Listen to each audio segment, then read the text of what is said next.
नमस्कार दोस्तों, आपका एक बार फिर हार्दिक स्वागत करते हैं हम हमारे YouTube चैनल गुरु ज्ञान अड्डा बाय नीरज सर पर। और आज के करंट अफेयर क्वेश्चन 23 अप्रैल से रिलेटेड देख लेते हैं कौन कौन से बनते हैं। देख लीजिए, सबसे पहले हम बात कर लेते हैं 23 अप्रैल की। और 23 अप्रैल को जैसा कि आपको पता ही है कि आज विश्व पुस्तक दिवस है। और विश्व पुस्तक दिवस की आप सभी को हार्दिक शुभकामनाएं, बधाइयाँ। बात कर लेते हैं विश्व पुस्तक दिवस की। तो सर, आपका जो विश्व पुस्तक दिवस है उसको विश्व कॉपीराइट दिवस के रूप में भी जाना जाता है या मनाया जाता है। और अगर बात करें विश्व पुस्तक दिवस किसके द्वारा बनाया जाता है या मनाया जाता है, तो यूनेस्को, जो कि संयुक्त राष्ट्र संघ की एक शैक्षिक, वैज्ञानिक और सांस्कृतिक संगठन है या संस्था है, उसके द्वारा आपका विश्व पुस्तक दिवस मनाया जाता है।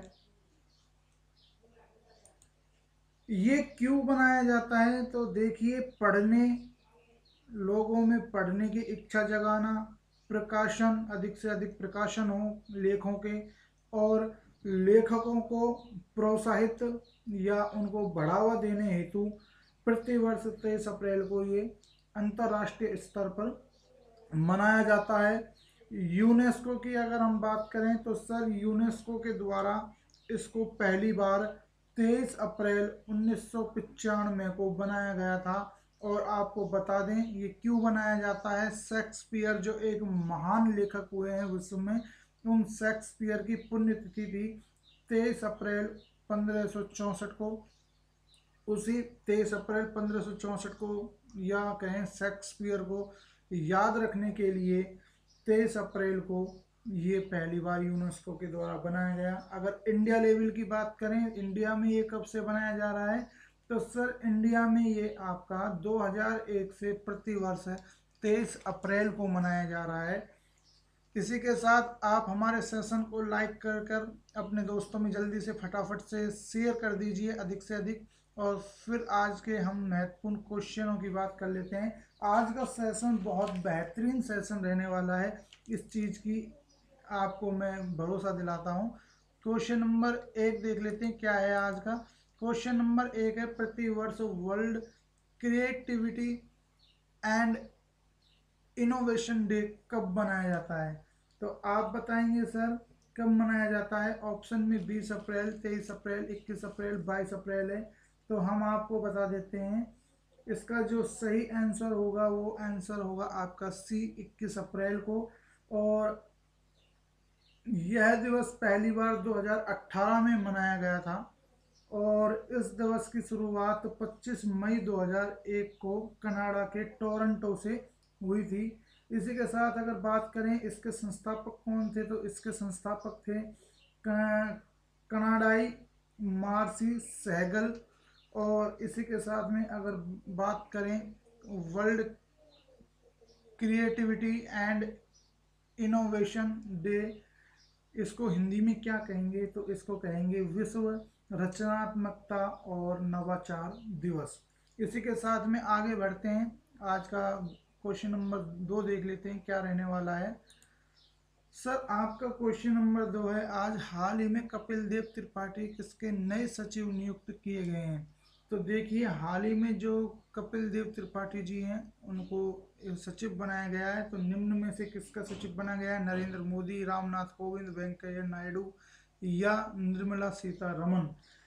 सही आंसर आपको कमेंट में जरूर करना है ईमानदारी से। यहाँ पर हम आपको सही आंसर बताते हैं, रामनाथ कोविंद। पीडीएफ के लिए आप हमारे टेलीग्राम ग्रुप में जुड़ सकते हैं। और हमारा जो टेलीग्राम ग्रुप है उसका लिंक हमारे यूट्यूब चैनल पर मिल जाएगा। आप जल्दी से इसको कमेंट और शेयर कीजिए। और आगे बात कर लेते हैं ऑप्शंस की। रामनाथ कोविंद भारत के 14वें राष्ट्रपति हैं। इसके अलावा अगर बात करी जाए ऑप्शन ए की, तो ऑप्शन ए में आपका नाम आता है नरेंद्र मोदी जी का। भारत के वर्तमान में 14वें प्रधानमंत्री हैं नरेंद्र मोदी।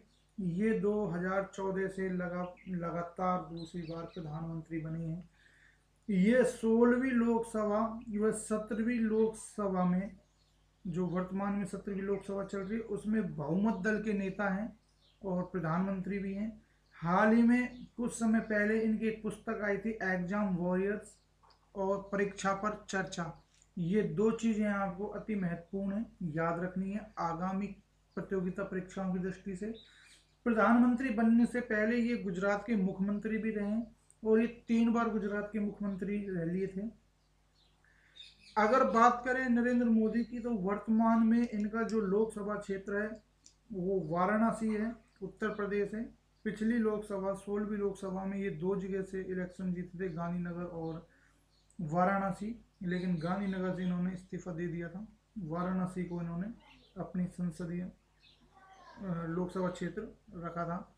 इसके अलावा अगर बात करी जाए वेंकैया नायडू जी की तो ये भारत के वर्तमान 13वें उपराष्ट्रपति हैं।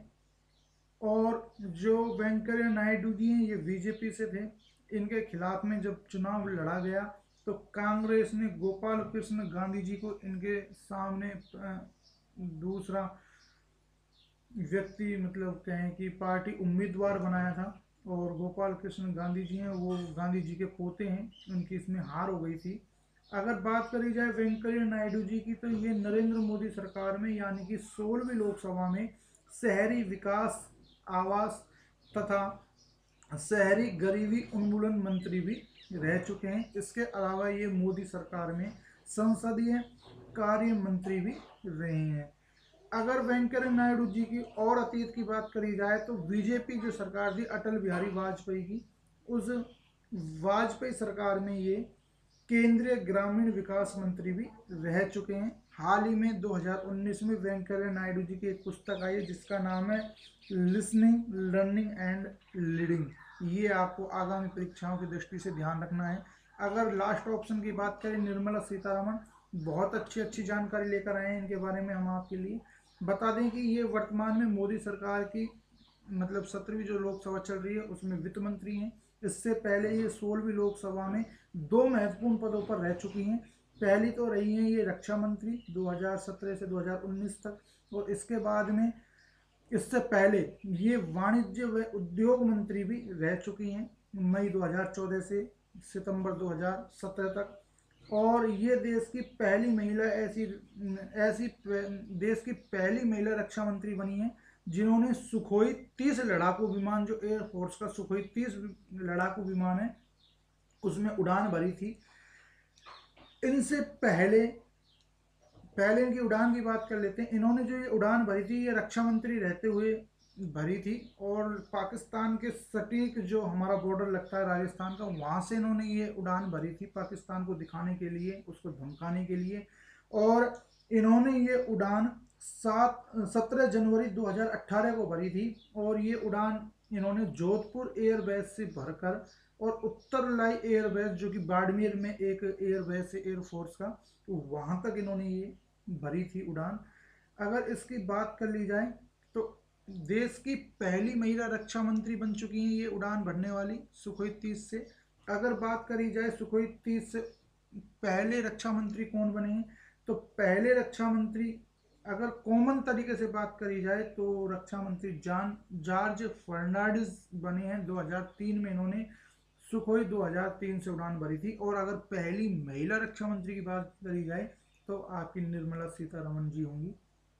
अगर वर्तमान की बात करी जाए तो वर्तमान में ये वित्त और कॉर्पोरेट मामलों की मंत्री हैं 17वीं लोकसभा में।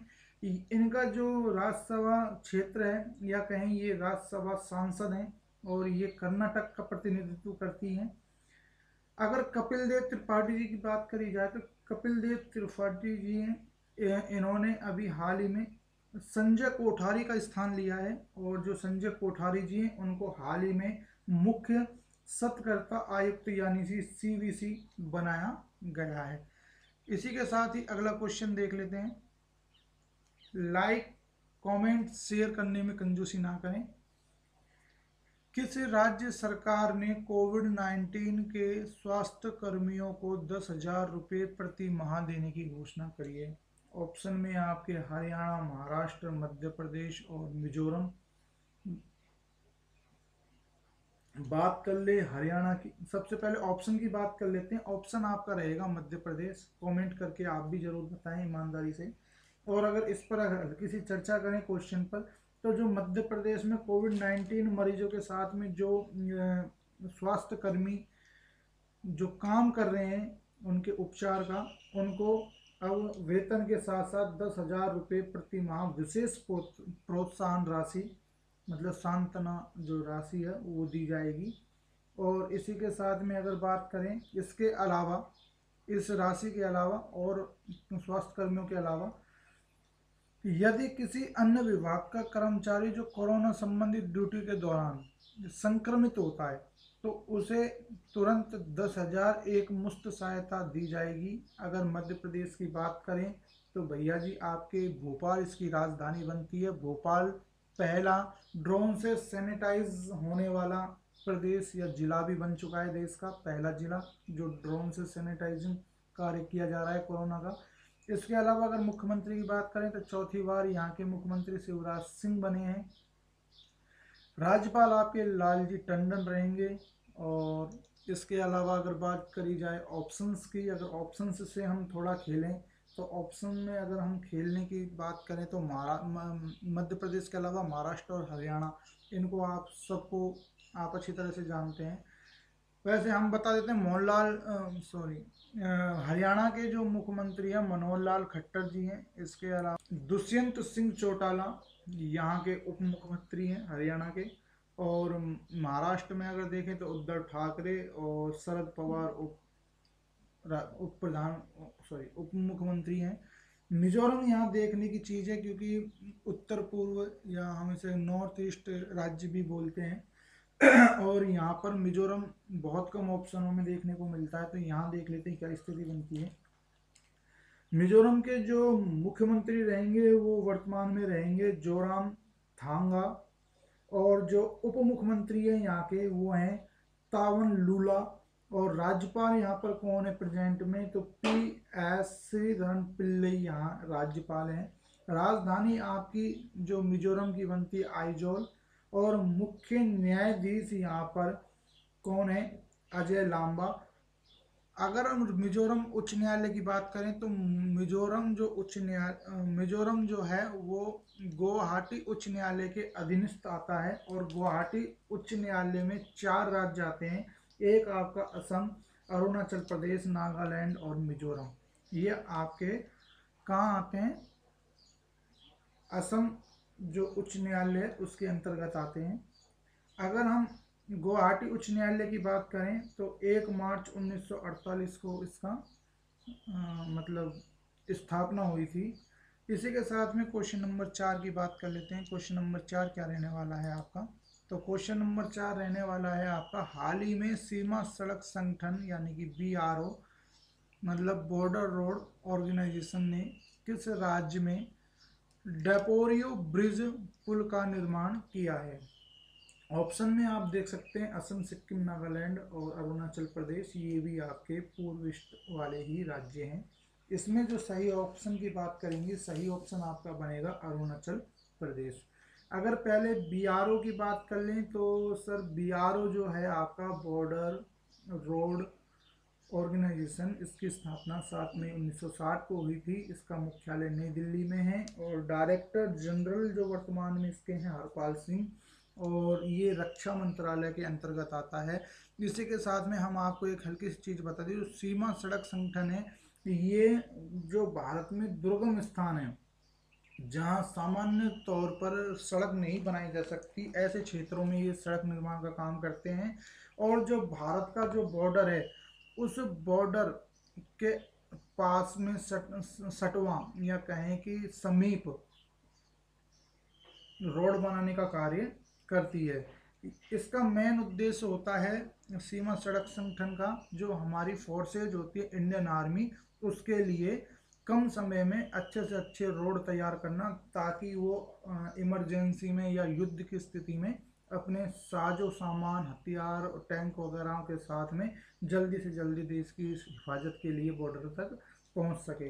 अगर इसी के साथ में इस पुल की बात कर ली जाए तो यह पुल BRO द्वारा अरुणाचल प्रदेश के सुबनसिरी जिले से, सुबनसिरी एक जिला है, वहाँ पर एक सुबनसिरी नाम की नदी है, सुबनसिरी नदी, उस पर 430 फीट लंबी बेली डिपोरिजी ब्रिज बनाया गया है। इसी के साथ में अरुणाचल प्रदेश की हल्की सी बात करेंगे सर। अरुणाचल प्रदेश जो है आपका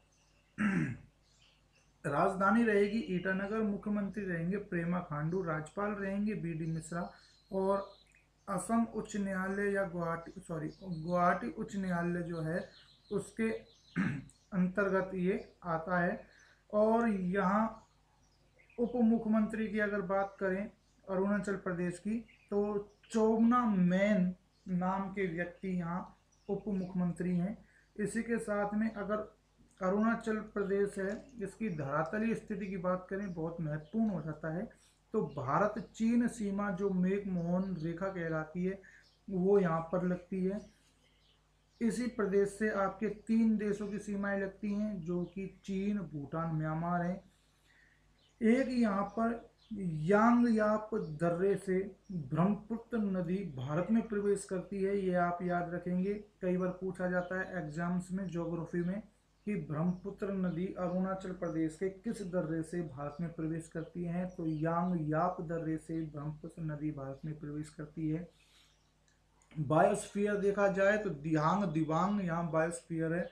अगर टाइगर रिजर्व की बात करी जाए तो फेमस जो टाइगर रिजर्व है आपका नामदफा टाइगर रिजर्व, वो यहीं पर स्थित है। इसी के साथ में राज्य पक्षी की बात करना चाहेंगे क्योंकि राज्य पक्षी यहाँ पर बड़ा कंफ्यूजन वाला पॉइंट है। तो आपका जो अरुणाचल प्रदेश का राज्य पक्षी है वो है हॉर्नबिल, लेकिन हॉर्नबिल एक फेस्टिवल भी है जो कि नागालैंड का एक मुख्य त्योहार है। तो ध्यान रखेंगे अगर हॉर्नबिल राज्य पक्षी पूछा जाए तो अरुणाचल प्रदेश होगा, और हॉर्नबिल फेस्टिवल पूछा जाए तो नागालैंड होगा। इसी के साथ में सर अगर अगर दूसरे ऑप्शनों से खेला जाए तो बात कर लेते हैं असम की। असम की राजधानी रहेगी दिसपुर, न्यायिक राजधानी रहेगी गुवाहाटी, सीएम रहेंगे सर्बानंद सोनोवाला, और गवर्नर रहेंगे जगदीश मुखी, मुख्य न्यायाधीश आपके अजय लामा, अभी अभी आपको हमने बताया था गुवाहाटी उच्च न्यायालय के अभी बने हैं हाल ही में। अगर सिक्किम की बात करें तो गंगटोक आपकी राजधानी रहेगी, मुख्यमंत्री रहेंगे प्रेम सिंह तमांग, गवर्नर रहेंगे गंगा प्रसाद, और मुख्य न्यायाधीश रहेंगे ए गोस्वामी। और नाथुला दर्रा आपका सिक्किम के अंदर है, प्रमुख दर्रा है, इससे भी ज्योग्राफी में क्वेश्चन आता है नाथुला दर्रे से, तो इसको भी आप याद रखेंगे। नागालैंड की स्थिति की बात कर लें तो सर नागालैंड की जो राजधानी है वो रहेगी आपकी कोहिमा, मुख्यमंत्री रहेंगे नेफ्यू रियो, हाल कुछ समय पहले ही यहाँ के मुख्यमंत्री बने हैं। डीसीएम मतलब कि डिप्टी सीएम यहाँ के कौन रहेंगे, तो डिप्टी सीएम आपके यंथुंगो पेट्टोन, दोबारा सुन लीजिए, डिप्टी सीएम। देखो यहाँ से क्वेश्चन आने की अब की बार आगामी परीक्षाओं में बहुत ज़्यादा कंडीशन रहेगी। डिप्टी, मैं आपको बार बार बता रहा हूँ, मुख्य न्यायाधीश और गवर्नर और इसके साथ में डिप्टी सीएम आपको जरूर याद रखने हैं। तो हम आपको बता रहे हैं अभी नागालैंड के डिप्टी सीएम कौन है, तो यंगथुंगो पेट्टोन यहाँ के उप मुख्यमंत्री हैं। इसी के साथ में अगर गवर्नर की बात करें तो रविंद्र नारायण रवि को अभी हाल ही में यहाँ राज्यपाल बनाया गया है। इसी के साथ में अगर मुख्य न्यायाधीश की बात करें तो आपको हम पहले बता चुके हैं गुवाहाटी उच्च न्यायालय के अंतर्गत नागालैंड आपका आता है, अरुणाचल प्रदेश भी आता है और आपका मिजोरम भी आता है। तो नागालैंड के अजय लामा साहब जो हैं वो मुख्य न्यायाधीश होंगे। इसी के साथ में आगे बात कर लेते हैं अगले क्वेश्चन की। अगला क्वेश्चन आपका क्या रहने वाला है सर, अगला क्वेश्चन आपका 5 नंबर का हाल ही में किस देश के पूर्व प्रधानमंत्री लाइसेनियो कर्से का निधन हो गया है, तो ऑप्शन में आपके वियतनाम, लाओस, ब्रुनेई, फिजी। सही आंसर आपका फिजी रहेगा। अगर बात कर लें फिजी की तो राजधानी रहेगी आपकी सुबा, मुद्रा रहेगी फिजियन डॉलर, और जो आपके वर्तमान में पीएम है यहाँ फ्रैंक बैनिमारामा बैनिमारामा आपके यहाँ वर्तमान में प्रधान प्रधानमंत्री हैं। इसके अलावा अगर वियतनाम की सर हम बात कर लें तो वियतनाम की राजधानी है हनोई, राष्ट्रपति हैं डुएन फू ट्रोंग। दोबारा सुन लीजिए, ये क्या अजीब नाम होते हैं, एक बार सुनने में समझ नहीं आते, आराम से बता रहे हैं आप लोगों के लिए, ध्यान से सुनिएगा। वियतनाम की राजधानी हनोई, राष्ट्रपति हैं डुएन फू ट्रोंग, और जो प्रधानमंत्री हैं वर्तमान में वो हैं ग्यू येन तन जुंग, और मुद्रा है दोंग। इसके अलावा लाओस की अगर बात करें सर तो लाओस में आपकी राजधानी रहेगी विंतियन, राष्ट्रपति हैं वोहंग बोराचित, राष्ट्रपति हैं लाओस के वोहंग बोराचित, प्रधानमंत्री है युंग लोन सिसोलिय योंग लून सिसोलिथ, और मुद्रा रहेगी आपकी लाओस की। इसी के साथ में ब्रुनेई की बात कर लेते हैं। ब्रुनेई बंदरसेरी बेगवान यहाँ की राजधानी है। यहाँ राजा का शासन है, राजशाही है पूर्ण रूप से, और यहाँ के राजा हैं हसलन बोल की यहाँ, और ये मुस्लिम राजशाही देश है, और यहाँ जो मुद्रा चलती है वो चलती है ब्रुनेई रिंगिट। इसी के साथ में इसमें कोई खास बताने की चीज़ नहीं थी, इसलिए अगले क्वेश्चन को देख लेते हैं। अगला क्वेश्चन आपका 6 है, हाल ही में नासा द्वारा खोजे गए पृथ्वी के आकार के एक्सोप्लैनेट का नाम क्या है? तो सर हाल ही में जो खोजा गया है पृथ्वी के आकार का एक्सोप्लैनेट वो नासा द्वारा खोजा गया है, और अगर उसकी बात कर लें तो केपलर 1649 1649 सी, पृथ्वी 2, केपलर 1 या कोई नहीं। तो सही आंसर आपका इसमें बनेगा केपलर 1649 यानी कि Kepler 1649 C, option number A आपका बिल्कुल सही उत्तर है। अगर केपलर 1649 सी की बात करें तो इसकी खोज नासा ने एक उपग्रह के रूप में की है, सॉरी उपग्रह के रूप में नहीं, बाह्य ग्रह के रूप में करी है। एक बार फिर सुन लीजिए, केपलर 1649 सी की खोज नासा ने एक बाह्य उपग्रह के रूप में की है जो पृथ्वी के आकार, लगभग पृथ्वी के आकार का है, और सौर मंडल की स्थिति भी पृथ्वी जैसी ही है। इसके अलावा अगर बात करें, यह पृथ्वी से 300 प्रकाश वर्ष दूर स्थित है, और इसी के साथ में यह पृथ्वी से केवल 1.06 गुना बड़ा है। अगर यहाँ ट्रम्स आया है, एक ट्रम आया है नासा, तो नासा की हम यहाँ पे बात कर लेते हैं। सबसे पहले हम नासा की फुल फॉर्म देखेंगे। नासा की फुल फॉर्म क्या होगी? नासा की फुल फॉर्म होगी national aeronautics and space administration, और इसे संक्षिप्त में नासा कहते हैं। और अगर नासा की बात करी जाए तो नासा का जो मुख्यालय है वो वाशिंगटन डीसी यानी कि संयुक्त राज्य अमेरिका की राजधानी में है। इसके अलावा अगर इसकी स्थापना की बात करी जाए सर तो इसकी स्थापना 29 जुलाई 1958 को हुई थी, और स्थापना भी यूनाइटेड स्टेट के अंतर्गत हुई थी। तो सर यहाँ आपको ये बहुत अच्छी खबर है, हाल ही बहुत अच्छा क्वेश्चन है, तो इसको आपको ज़रूर देख लेना है आगामी प्रतियोगिता परीक्षाओं की दृष्टि से। और अगर अब हम बात कर लेते हैं क्वेश्चन नंबर 7 की, तो क्वेश्चन नंबर 7 आपका क्या रहने वाला है? तो क्वेश्चन नंबर 7 आपका हल्का सा कट रहा है, इसको आप सुन लीजिएगा, पूरा हम बता देंगे। किस राज्य ने हाल ही में ई संजीवनी ओपीडी का शुभारंभ किया है? तेलंगाना, हिमाचल प्रदेश, उत्तराखंड या जम्मू कश्मीर? सही ऑप्शन आपको बताना है कमेंट्स में। यहाँ पर सही ऑप्शन हम आपको बता देते हैं, option number B Himachal Pradesh आपका एकदम राइट आंसर बनेगा। इसी के साथ में हम बात कर लेते हैं हिमाचल प्रदेश की। तो सर पहले हम ई संजीवनी ओपीडी की बात कर लेते हैं, क्या है ये?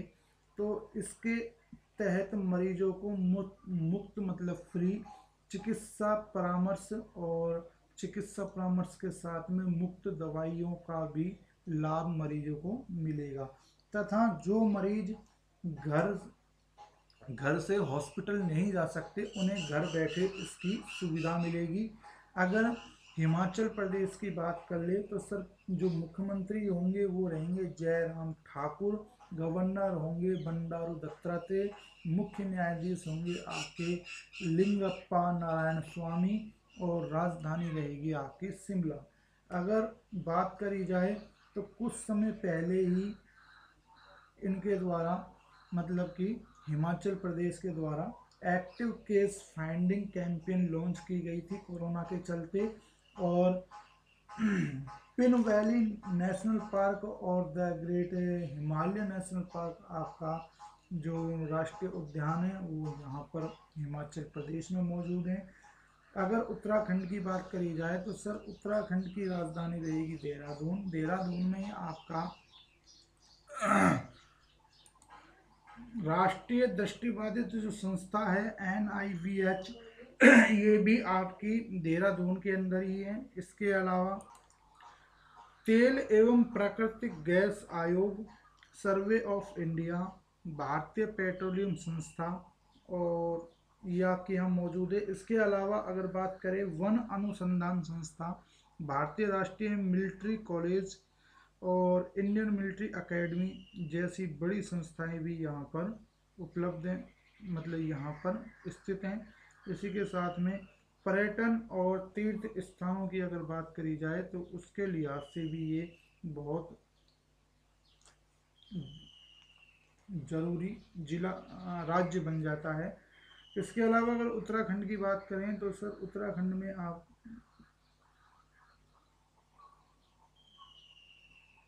देहरादून CM आपके उत्तराखंड के रहेंगे त्रिवेंद्र सिंह रावत, गवर्नर रहेंगे बेबी रानी मौर्य और मुख्य जज या मुख्य न्यायाधीश रहेंगे रमेश रंगनाथन। अगर तेलंगाना की बात करी जाए तो तेलंगाना की जो राजधानी रहेगी वो रहेगी आपकी हैदराबाद, मूसी नदी के किनारे इसकी लोकेशन आती है। के चंद्रशेखर राव यहाँ के मुख्यमंत्री हैं। इसी के साथ में तमिलसाई सुंदरराजन यहाँ अभी हाल ही में मुख्यमंत्री राज्यपाल बनाई गई हैं, और मुख्य न्यायाधीश राघवेंद्र सिंह चौहान यहाँ पर अभी वर्तमान में हैं। जम्मू कश्मीर की बात करें मुख्यमंत्री कोई नहीं है, राष्ट्रपति शासन लगा हुआ है। नया केंद्र शासित प्रदेश बन के अभी उभरा है, 31 अक्टूबर 2019 को आपके सामने आया ये नए केंद्र शासित प्रदेश के रूप में। इसी के साथ में लद्दाख को भी नया केंद्र शासित प्रदेश बनाया गया था, और इसी के साथ वर्तमान में भारत में केंद्र शासित प्रदेशों की संख्या 9। और अगर इसकी बात करी जाए गवर्नर कौन है तो सर गवर्नर आपको प्रमुख रूप से याद रखना है गिरीश चंद्र मुर्मू साहब आपके प्रथम गवर्नर यहाँ पर बने हैं केंद्र शासित प्रदेश बनने के बाद, और मुख्य न्यायाधीश आपकी गीता मित्तल यहाँ पर बनेंगे। इसी के साथ में अगले क्वेश्चन की बात कर लेते हैं। अगला क्वेश्चन क्या रहने वाला है,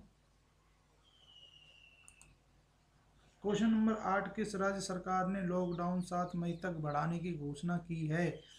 ये आप देख लीजिएगा, उड़ीसा, केरल, तेलंगाना, राजस्थान। कोरोना से संबंधित जितने भी क्वेश्चन अभी वर्तमान में चल रहे हैं इनमें से 6 बता सकता हूँ मैं, 25 और 30 के बीच मतलब कि 25 से 30% के बीच आपके क्वेश्चन आगामी प्रतियोगिता परीक्षाओं में कोरोना से संबंधित क्वेश्चन आने वाले हैं किसी ना किसी रूप में। तो इसको आप बिल्कुल अच्छे तरीके से फोकस करिएगा, हमारे साथ कंटिन्यू बने रहिएगा। अब कर लेते हैं बात हम ऑप्शंस की। तो ऑप्शंस में उड़ीसा, केरल, तेलंगाना, राजस्थान। सही आंसर आपका इसमें क्या बनेगा? सही आंसर आपका इसमें तेलंगाना बनेगा सर। और तेलंगाना की राजधानी अभी आपको हमने बताई थी हैदराबाद, मूसी नदी के किनारे। इसके अलावा हैदराबाद की अगर बात करें तो भारत का पहला ब्लॉकचेन जिला बन चुका है। और तेलंगाना की बात करें तो वर्ष 2020 को तेलंगाना सरकार ने आर्टिफिशियल इंटेलिजेंस ईयर के रूप में मनाने की घोषणा करी थी 2020 को। और हाल ही में हैदराबाद में विश्व के सबसे बड़े मेडिटेशन सेंटर का उद्घाटन किया गया है, जहां 1 लाख लोगों को फ्री ट्रेनिंग दी जाएगी इससे संबंधित। इसी के साथ में अगर अदर ऑप्शंस की बात करें, उड़ीसा, उड़ीसा की राजधानी भुवनेश्वर, भुवनेश्वर में आपका एक लिंग राज मंदिर और नालको का हेडक्वार्टर स्थित है। सीएम नवीन पटनायक रहेंगे, जिन्हें हाल ही में पेटा इंडिया का मैन ऑफ द ईयर 2020 चुना गया है। राज्यपाल आपके प्रोफेसर गणेशी लाल रहेंगे, मुख्य न्यायाधीश रहेंगे कल्पेश सत्येंद्र। इसी के साथ में केरल की अगर एक बात और, उड़ीसा में आप देख लेंगे कि राज्य के जो विद्यार्थी हैं उनके लिए अभी मोक प्रतिभा नाम की एक ऑनलाइन सांस्कृतिक प्रतियोगिता यहाँ लॉन्च की गई थी राज्य सरकार के द्वारा। कोरोना के चलते जो लॉकडाउन की स्थिति है उसको देखते हुए ये प्रतिभा यहाँ सांस्कृतिक जो प्रतियोगिता है उसका आयोजन किया गया था ऑनलाइन रूप में। उड़ीसा आपका पहला राज्य है जिसने केंद्र शासन या केंद्र सरकार से पहले अपने राज्य का लॉकडाउन 30 मई तक बढ़ा दिया था, सॉरी 30 अप्रैल तक बढ़ा दिया था। दूसरा राज्य आपका पंजाब बनेगा। अगर बात कर लें अगले ऑप्शंस की, तो अगला ऑप्शन आपका केरल बनता है। त्रिवेंद्रम यहाँ की राजधानी है। इसके अलावा पिनराई विजयन साहब यहाँ के मुख्यमंत्री हैं और गवर्नर हैं आरिफ मोहम्मद खान। मुख्य न्यायाधीश हैं एस मणि कुमार। राजस्थान की बात कर लेते हैं, तो राजस्थान में आपको राजस्थान का नाम सुनते ही भीलवाड़ा, जो कोरोना के चलते जो आपका भीलवाड़ा जो मॉडल था कोरोना के इलाज से संबंधित, जिसको पूरे देश में लॉन्च किया गया है, उसको आप याद रखेंगे, तुरंत दिमाग में आना चाहिए। राजधानी आपकी बनेगी जयपुर। सीएम बनेंगे अशोक गहलोत और डिप्टी सीएम बनेंगे सचिन पायलट। गवर्नर आपके कलराज मिश्र और मुख्य न्यायाधीश इंद्रजीत मोहंती।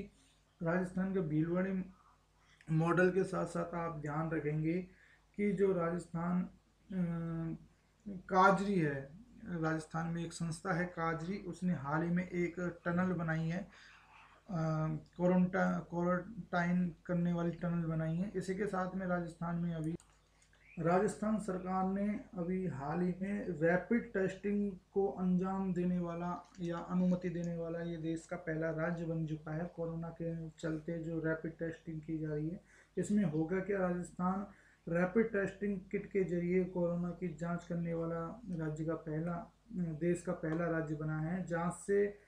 जांच के पहले दिन में जयपुर जो शहर है उसमें 52 लोगों के सैंपल लिए गए थे और जिसमें सभी नेगेटिव आए थे, 52 के 52।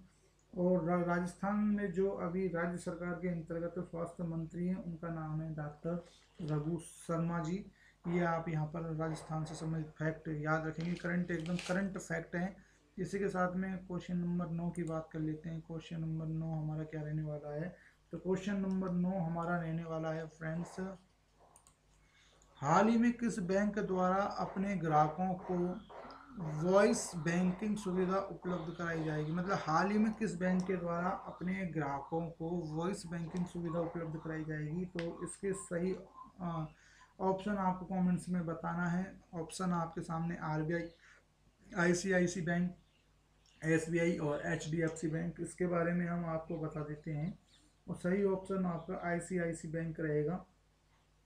बिल्कुल जैसे आप नेट बैंकिंग देखते हैं ना, इसी तरीके से ये वॉइस बैंकिंग सुविधा रहेगी, उसी की तरह लगभग उसी की तरह काम करेगी। और इसमें मतलब वॉइस के जरिए एक होता है नेट बैंकिंग जो आपको लिखित मैसेज आते हैं, ऐसे ही इसमें लिखित मैसेज की बजाय आपको वॉइस मैसेज आएंगे, बस इतना सा फर्क है।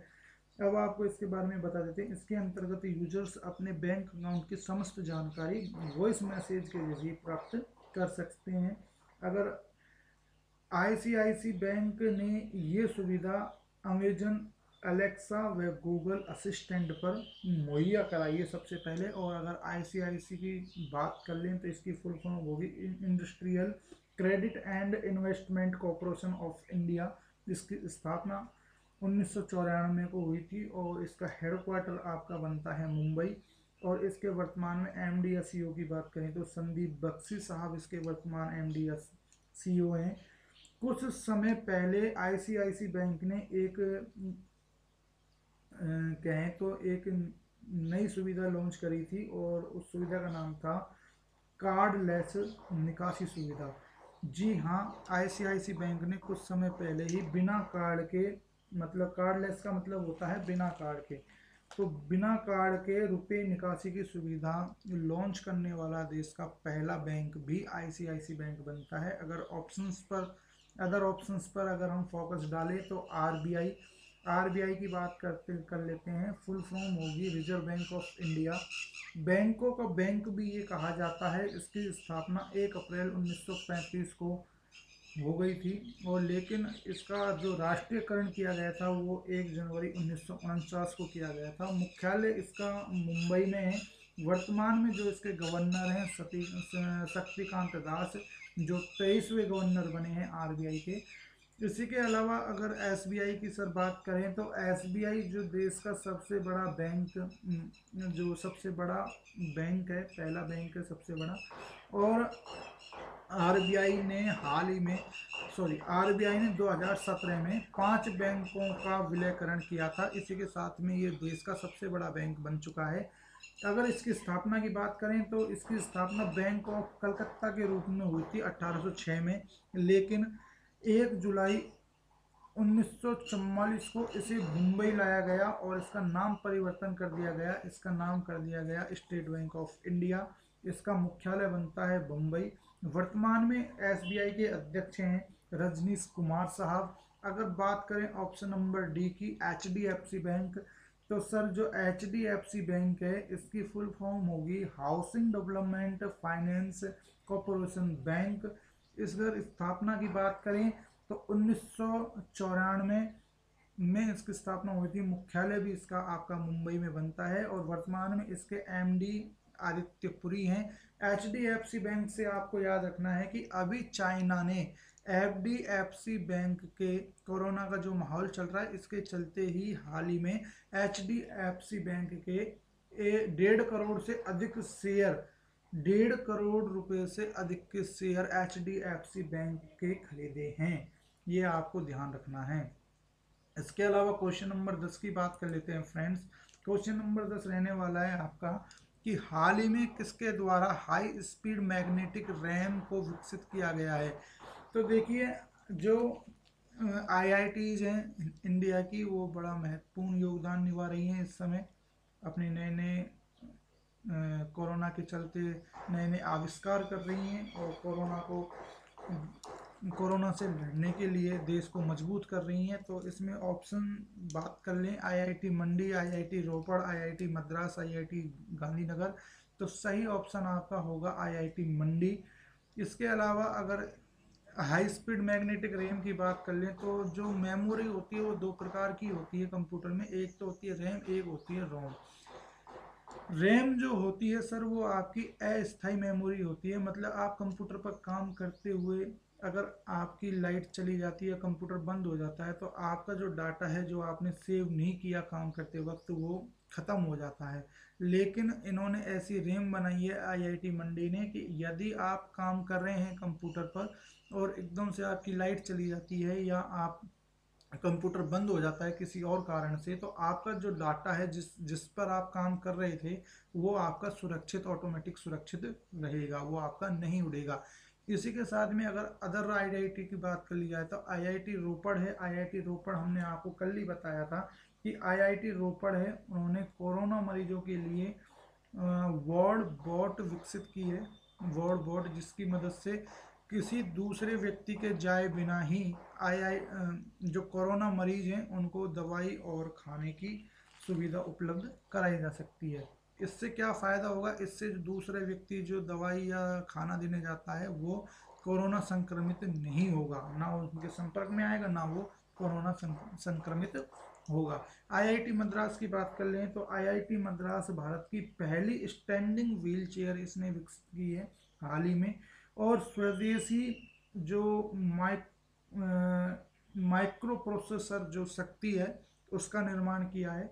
मतलब जो कंप्यूटर में माइक्रो प्रोसेसर लगते हैं वो अभी हम माइक्रोसॉफ्ट कंपनी के लगाते हैं, लेकिन इन्होंने पहला देश का स्वदेश में बना हुआ माइक्रो प्रोसेसर शक्ति, जिसका नाम शक्ति रखा गया है, ये बनाया है। ये आप ध्यान रख लेंगे। ये आप जो क्वेश्चन हम आपको बताते हैं, हम आपसे बार बार कहते हैं कि उनके आप नोट्स बनाइए।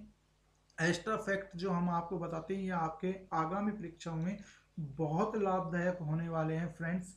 तो प्लीज़ हमारी रिक्वेस्ट है कि जो हम आपको फैक्ट्स बताते हैं उनको आप प्लीज़ राइटिंग कीजिए अपनी नोटबुक में, क्योंकि ये बहुत आपको लाभ देने वाले हैं।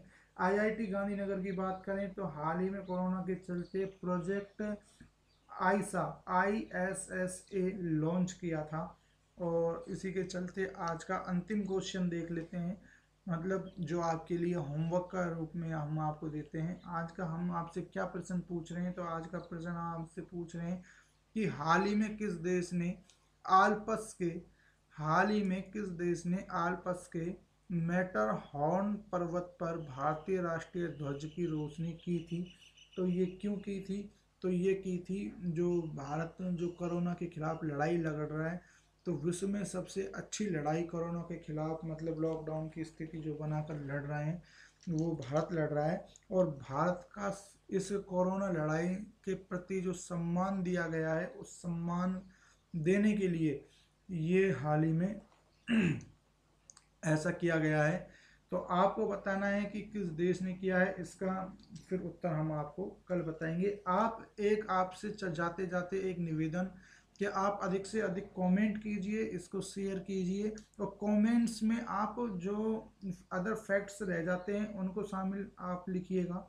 इसके अलावा अगर हमसे कोई गलती हो जाती है तो उसको आप बताइएगा, और इसके साथ साथ जो मोटिवेशनल जो कोट है उसको आप ज़रूर डालिएगा।